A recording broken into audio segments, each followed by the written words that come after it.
Wahai kalian yang tak menghormati ibu, yang menyepelekan ibu, yang merendahkan ibu. Malam ini lihat, beliau tidak ada ceramah, tidak ada tausiah, tapi langsung dibuat begini cara menghormati ibu. Ini sekarang banyak orang tak menghormati ibu. Berapa banyak ibu yang awalnya bantu-bantu, lama-lama jadi pembantu. Dulu dia tidak tarawih, kenapa? Karena kita menangis merengek di rumah. Sekarang di hari tuanya dia tidak tarawih juga. Kenapa? Dia menjaga cucunya. Berapa banyak itu terjadi? Jangan sampai. Dia tidak pernah menolak cucunya, dia sayang. Tapi kita yang berpikir, berapa kali dia tidak jadi sholat duha karena kita kencing di kaitnya. Berapa kali dia tidak tarawih karena kita menangis merengek sampai subuh datang. Berapa kali dia tidak iktikaf karena kita. Andai dia masih hidup hari ini, datang. Belikan pakaian yang paling dia suka. Belikan perhiasan kalau ada. Andai tidak cium tangannya. Tapi yang sudah meninggal dunia, jangan lupa kau doakan, Rabbil firli wali walidayya warhamhuma kama rabbayani shaghira. Berdoa pun kau tak mau. Apalagi yang akan kau bawa menghadap Allah SWT. Meregang nyawa dia melahirkan engkau. 9 bulan 10 hari kau menumpang di perutnya. 2 tahun kau menyusu, melahirkan, menetes darahnya dalam badanmu. Andai kau gendong dia dari Palembang. Jangan sebut Palembang lah Pak Ustaz. Dari Pekanbaru Riau. Kau gendong dia sampai ke Makkah. Kembali lagi. Belum tentu dapat menebus satu teriakannya saat melahirkan. Lalu apa yang bisa kau lakukan? Datang seorang ibu pergi ke tempat servis HP. Nak, tolong anak lihatkan HP saya rusak kayaknya. Dia periksa, ini enggak rusak Bu. Terus, memang anak ibu enggak nelpon. Kenapa kau tidak telepon? Datang dia ke rumah anaknya. Nak, ibu enggak ada uang mau buka puasa. Bisa minjam 100.000.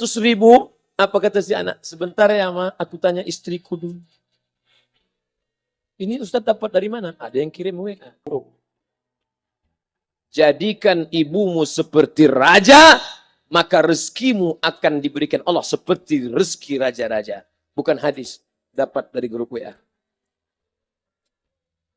Ini ibu minta terus sholat tarawih, tapi sang anak sudah tidak bisa. Aku mau hentikan saja sholat tarawih ini, karena mau buat tenda ini tidak bisa. Tiangnya bambu, sudah bocor. Kita stop saja sholat tarawih bersama ini. Apa kata si ibu? Buatlah sholat tarawih terus. Nanti Allah akan berikan engkau gedung yang besar. Dengan gedung besar itu kau akan tetap sholat tarawih. Mana gedung besar itu? Inilah dia gedung besar. Langsung dikabulkan Allah Subhanahu wa taala. Karena setelah Allah langsung orang tua. Wa qadha rabbuka alla ta'budu illa iyyah. Allah sudah wajibkan engkau menyembah Allah. Setelah Allah, wa bil walidaini ihsana. Kedua orang tua. Jangan kau lawan ibumu. Kayak anak-anakku, jangan kau lawan ibumu. Karena kau lawan ibumu, kau tak pernah mencium kebahagiaan. Walaupun hartamu banyak, kau akan berenang dalam air mata penderitaan sampai kematian datang. Ada pezina hidup di dunia senang. Ada pecandu narkoba hidup di dunia senang. Tapi orang yang durhaka tetap dapat dosanya dibalas Allah di akhirat. Di dunia juga dapat. Ustaz, kalau di akhirat dapat, di dunia dapat. Untuk apa lagi di dunia? Yang di dunia itu DP-nya. Nanti di akhirat akan kau dapatkan cash-nya. Oleh sebab itu jangan main-main dengan ibu. Datang seorang laki-laki, ya Rasulullah, izinkan aku mati syahid. Karena orang yang mati syahid itu tidak akan merasakan sakratul maut. Illa kal qars, seperti cubitan pada tangan. Izinkan aku mati syahid. Karena kalau aku mati syahid tidak akan ada azab kubur. Izinkan aku mati syahid. Karena kalau aku mati syahid tidak akan ada hisab. Langsung masuk surga. Nabi bertanya, alaka min ummin, ibumu masih hidup? Ibumu ada di rumah? Ya. Ilzam rijlaiha fathammal jannah. Urus tapak kakinya. Akan kau dapati surga di sana. Tak perlu kau mati syahid. Tapak kakinya kau urus. Kau dapati surga di sana. Kalau tapak kakinya kau urus dapat surga. Apalagi kau urus kepalanya. Apalagi kau urus badannya. Pulang dari sini urus ibumu. Mandikan dia. Belikan pakaian yang baik. Cari makanan kesukaannya. Kalau dia sudah meninggal. Maka kau datang ke sana. Langsung dapat tisu. Bapak Ibu yang dimuliakan Allah Subhanahu wa taala. Ini Ustadz suaranya menggelegar nih, marah apa? Enggak, saya tak marah. Terus dikasih aja alim buka nasi kuning tadi. Makanya suara menggelegar. Dimasukkan Pak Kapolda daging sama ayam 3. Masya Allah, ini kari Palembang nih Pak Ustadz. Mantap, menggelegar suara kita di Bapak Ibu yang dimuliakan Allah Subhanahu wa taala, datang seorang laki-laki, kata Nabi sallallahu alaihi wasallam, nanti akan ada laki-laki yang datang kemari, minta doanya kabul. Sahabat heran, kami yang hidup sama Nabi, kami yang perang sama Nabi, kami yang jihad sama Nabi, kenapa mesti minta doa dia? Dia tidak pernah ketemu Nabi.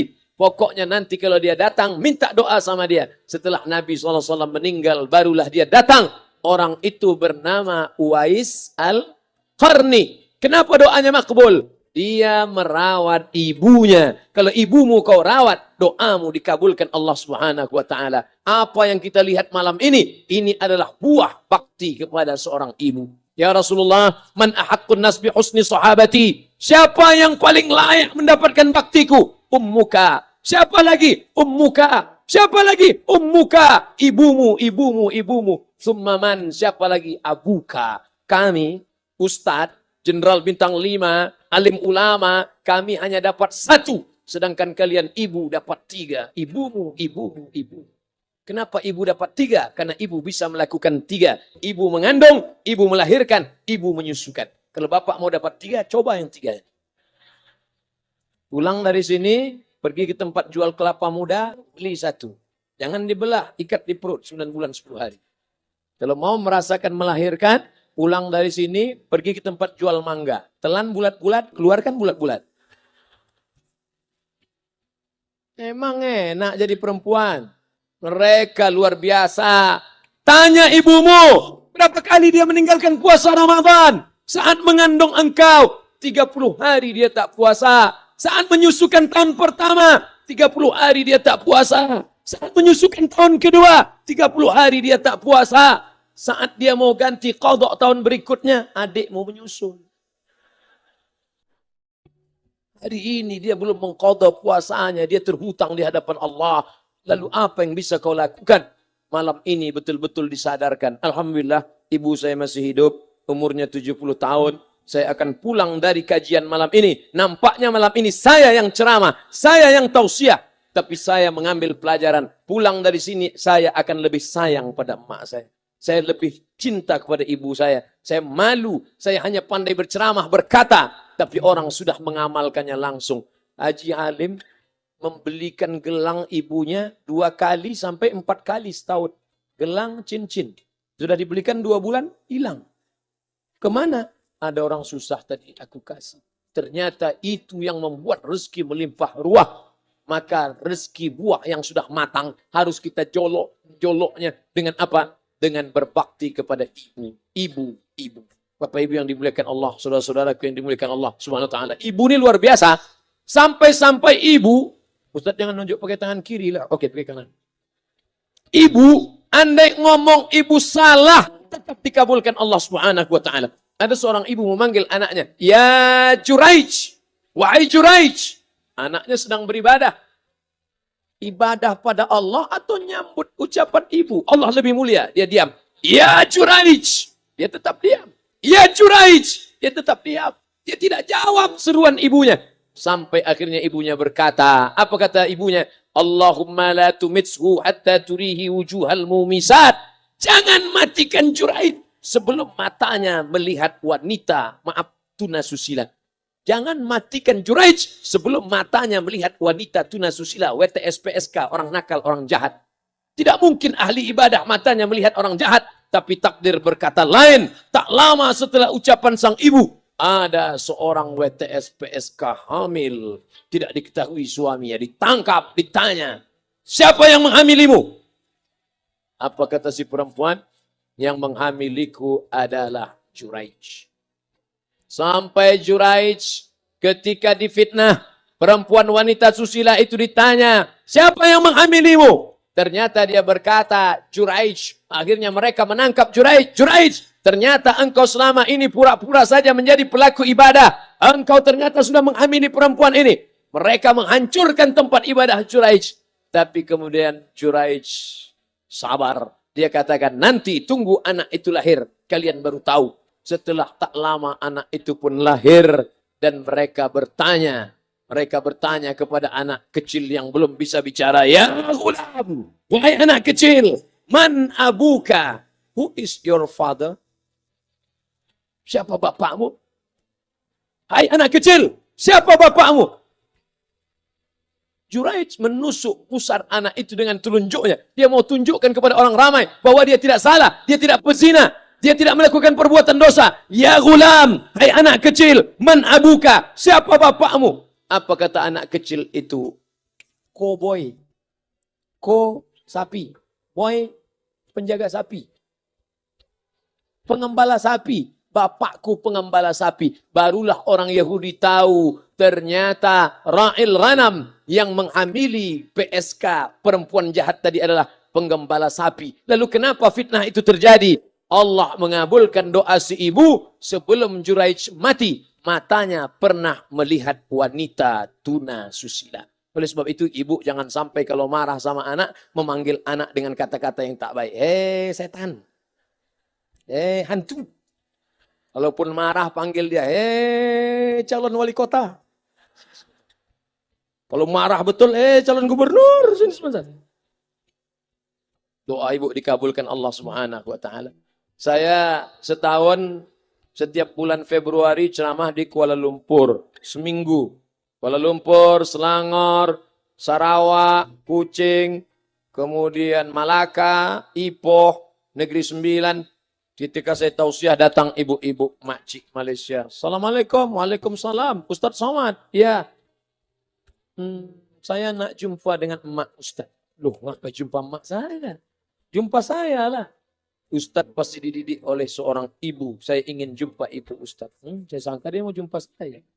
Ternyata ibu di tengah para habaib diambil diri seorang profesor, dibalik diri seorang gubernur, wali kota, Kapolda. Di dalam diri mereka ini adalah orang-orang luar biasa. Tapi dilahirkan oleh perempuan-perempuan yang super luar biasa. Betul? Mereka ini semua dibesarkan perempuan. Makanya ada ungkapan al-jannatu tahta aqdamil ummahat. Surga di bawah telapak kaki ibu. Tapi ada yang mengatakan itu dulu Pak Ustadz. Sekarang sudah berubah. Surga di bawah tapak kaki babysitter. Karena banyak yang menitipkan anaknya kepada penitipan anak. Jangan Bu, walaupun kau wanita karir, tidak seberapa itu. Tidak dapat kau tebus kehilangan masa-masa manja mereka dengan pendidikan. Ini banyak ibu-ibu sekarang sudah tidak lagi mengurus anaknya. Padahal 6 tahun pertama, the golden age, usia emas, ibu harus ikat hubungan emosional dengan anak. 2 tahun pertama, susukan. 2 tahun kedua, lompat-lompat, lari-lari, lucu-lucu. 2 tahun ketiga, mulai menghafal surat-surat pendek. Umur 7 tahun, baru dia sholat. Begitu. Sekarang banyak. 2 tahun pertama, dia titipkan ke Al-Baqarah, sapi betina. 2 tahun kedua, dia titipkan ke Pak Ud dan Bu Ud. 2 tahun ketiga, dia titipkan ke TK. Akhirnya anak putus kontak. Setelah anak remaja, baru ibunya nanya, Ustadz, kenapa anak saya lebih mau curhat sama pacarnya daripada sama saya? Karena anak sudah lost contact, putus hubungan dengan ibu. Itulah yang dulu dikejar dengan wanita karir. Pergi pagi, pulang petang, peras keringat, banting tulang, tunggang langgang, lintang pukang. Tak dapat kau tebus dengan apapun.